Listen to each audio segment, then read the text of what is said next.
Le 9 octobre 1859, la Reine du Ciel se manifeste à Adèle Breeze, à Champion, dans le Wisconsin, aux États-Unis. Voici l'histoire.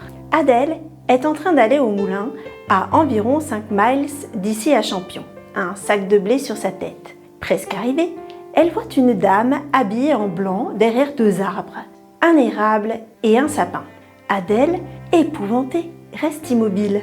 La vision s'estompe, laissant derrière elle une nuée blanche. Et Adèle continue son chemin en rentrant chez elle sans voir rien d'autre. Elle raconte le fait à ses parents, qui se demandent ce qui est arrivé. Sans doute, une âme en peine a besoin de prière. Le dimanche suivant, elle doit faire le même chemin pour aller à la messe à Bay Settlement, à environ 11 miles de chez elle. Cette fois-ci, elle n'est pas seule, mais est accompagnée de sa sœur Isabelle et d'une voisine, Madame Van der Niesen. Quand elles sont près des arbres, la même dame habillée en blanc se trouve à l'endroit où Adèle l'a vue la première fois. Adèle a de nouveau peur et s'exclame, presque sur un ton de reproche. « Oh, voilà de nouveau cette dame !» Et elle n'a pas le courage d'avancer. Les 2 autres ne voient rien, mais en regardant Adèle, réalisent qu'elle est effrayée. Elles aussi pensent qu'il peut s'agir d'une âme en peine qui a besoin de prière. Après quelques minutes, Adèle leur dit que la dame disparaît comme la première fois et elle n'aperçoit qu'un léger brouillard ou une nuée blanche. Après la messe, Adèle va chez son confesseur lui raconter qu'elle a eu si peur en voyant la dame en blanc. Le père William Veroff l'encourage à parler de ce phénomène en dehors du confessionnal. Il lui dit aussi qu'il s'agit d'une messagère du ciel, que si elle la voyait encore, elle ne lui ferait aucun mal. Toutefois, elle doit lui demander, au nom de Dieu, qui elle est et ce qu'elle veut. Adèle se sent alors rassurée. Elle rentre chez elle avec ses 2 amis et un homme qui doit niveler les terrains pour les frères de la Sainte Croix à Bay Settlement. En s'approchant du lieu sacré, Adèle voit la belle dame habillée en blanc avec une ceinture jaune autour de la taille. Son élégante robe plissée lui arrive aux pieds. Elle a une couronne d'étoiles autour de la tête et de longs cheveux qui lui tombent sur les épaules. Elle est entourée d'une lumière si éblouissante qu'Adèle a de la peine à regarder son doux visage. Envahie par une lumière céleste et par la beauté de son aimable visiteuse, Adèle s'agenouille. « Au nom de Dieu, qui es-tu et que veux-tu de moi ?»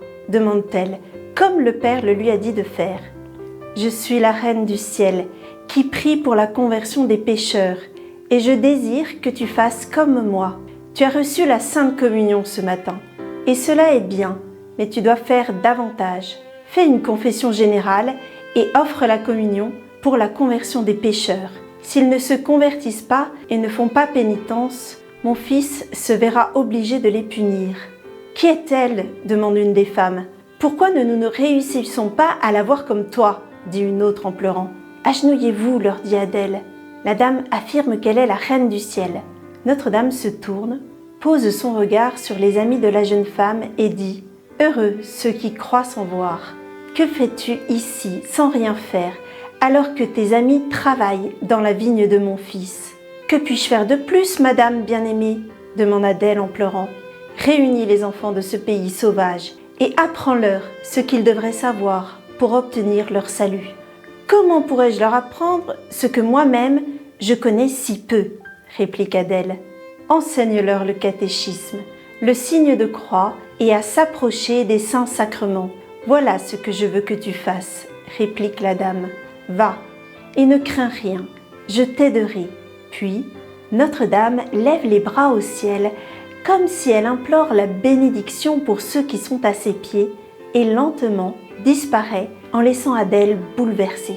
Quand la nouvelle se répand, la plupart des gens croient au récit et sont stupéfaits, mais d'autres pensent qu'il s'agit de l'illusion d'une folle.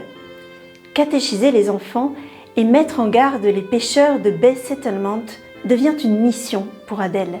Pour honorer l'apparition présumée, le père d'Adèle bâtit une petite chapelle près du lieu de la vision.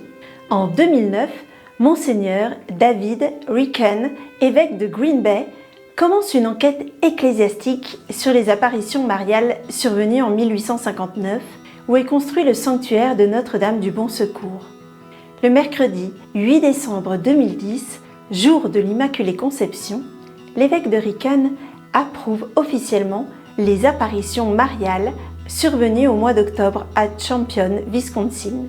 Dans le décret officiel, l'évêque stipule « Je déclare avec certitude morale et en conformité aux normes de l'Église que les événements, les apparitions manifestées et les locutions adressées à Adèle Brise en octobre 1859 confirment le caractère surnaturel et en conséquence, je reconnais ces apparitions comme dignes d'être crues, mais sans obligation, par les fidèles chrétiens. Ces déclarations confirment que le sanctuaire de Notre-Dame du Bon Secours est le premier et unique sanctuaire marial aux États-Unis construit sur le lieu d'une apparition reconnue de la Bienheureuse Vierge Marie. On écrit beaucoup au sujet du grand incendie de Peshtigo qui provoque la mort d'environ 2500 personnes. Cependant, cette tragédie joue un rôle important dans les événements qui ont eu lieu à Champion. Au début du mois d'octobre 1859, Adèle Brise reçoit la première visite de la Sainte Vierge. 12 ans après l'apparition à Champion, le 8 octobre 1871, arrive un terrible incendie. La colonie belge qui occupe une grande partie de la région, y compris Champion, est atteinte par la même tornade de feu et de vent qui dévaste Peshtigo. Quand l'ouragan s'approche de Champion, sœur Adèle et ses amis sont fermement décidés à ne pas abandonner la chapelle. Entourés de l'enfer, les sœurs, les enfants et les paysans de la région et leurs familles se réfugient dans le sanctuaire. Quand le vent et les flammes sont sur le point de les suffoquer, elles se déplacent et commencent à réciter le chapelet. Quelques heures plus tard, une grande pluie diminue la force de l'incendie en dehors de la chapelle. Toute la zone autour de Champion est détruite, sauf le couvent, l'école, la chapelle et les 5 hectares de terrain dédiés à la Vierge Marie. Le feu détruit la palissade de la chapelle, mais pas l'intérieur. Ceux qui sont rassemblés dans la chapelle croient à un miracle et restent dans le couvent pour passer la nuit à la demande de sœur Adèle.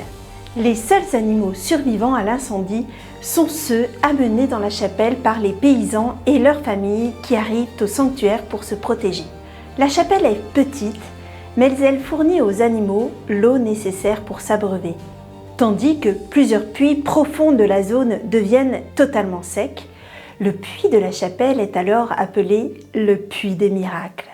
Le lendemain du grand incendie, les pauvres pionniers belges ont besoin de preuves pour affirmer que la visite de Marie à sœur Adèle avait eu lieu. Le père Peter Pernin, connu pour être le héros de l'incendie de Peshtigo, rend visite à sœur Adèle après la catastrophe et écrit « Si quelqu'un de mes lecteurs a la possibilité d'aller visiter cette humble destination de pèlerinage, la seule aux États-Unis en ce genre, je lui conseille vivement de le faire. Ils pourront rencontrer et interroger sœur Adèle Brise, qui, sans le vouloir, est l'héroïne d'une grande œuvre caritative qui se répand à grands pas de jour en jour. Je suis certain que, comme moi, ceux qui s'y rendent avec les meilleures intentions rentrent non seulement comblés de joie, mais convaincus de la véracité de l'apparition de Notre-Dame. Les grâces et les miracles survenus dans la chapelle à la suite des apparitions sont nombreux. On peut voir dans le sanctuaire un grand nombre de béquilles laissées par les personnes miraculeusement guéries au cours des siècles. Poursuivons notre méditation sur le chapelet. Cette prière est si chère au cœur de notre Mère du Ciel qu'elle n'hésite pas à venir nous voir dans les apparitions pour nous en faire la demande. Le chapelet peut nous obtenir tant de grâces. Cette prière ouvre les portes du ciel. Le chapelet est un point clé de la spiritualité de nombreux saints. Et Carlo Acutis prend cette prière très à cœur. C'est même le 3e point de son kit pour devenir saint. Réciter le rosaire tous les jours ou au moins le chapelet. Carlo déclarait qu'en priant le chapelet, nous revivons la vie de Jésus et de la Sainte Famille qui doit devenir le patron sur lequel modeler nos vies. Jésus est la lumière du monde. Il est le phare qui éclaire la mer de l'existence et nous guide vers un port sûr appelé la Trinité. Carlo récitait le chapelet à l'improviste, sur le chemin de l'école, dans le bus ou lors de promenades. Carlo disait son chapelet chaque jour et davantage quand il le pouvait, en fonction, et le rosaire quand c'était les vacances. Padre Pio, lui aussi, aimait dire de nombreux chapelets chaque jour. Il en disait jusqu'à 30 à 40 par jour et répéta à plusieurs reprises dans son testament spirituel à ses frères « Aimez la Vierge et faites en sorte qu'elle vous aime.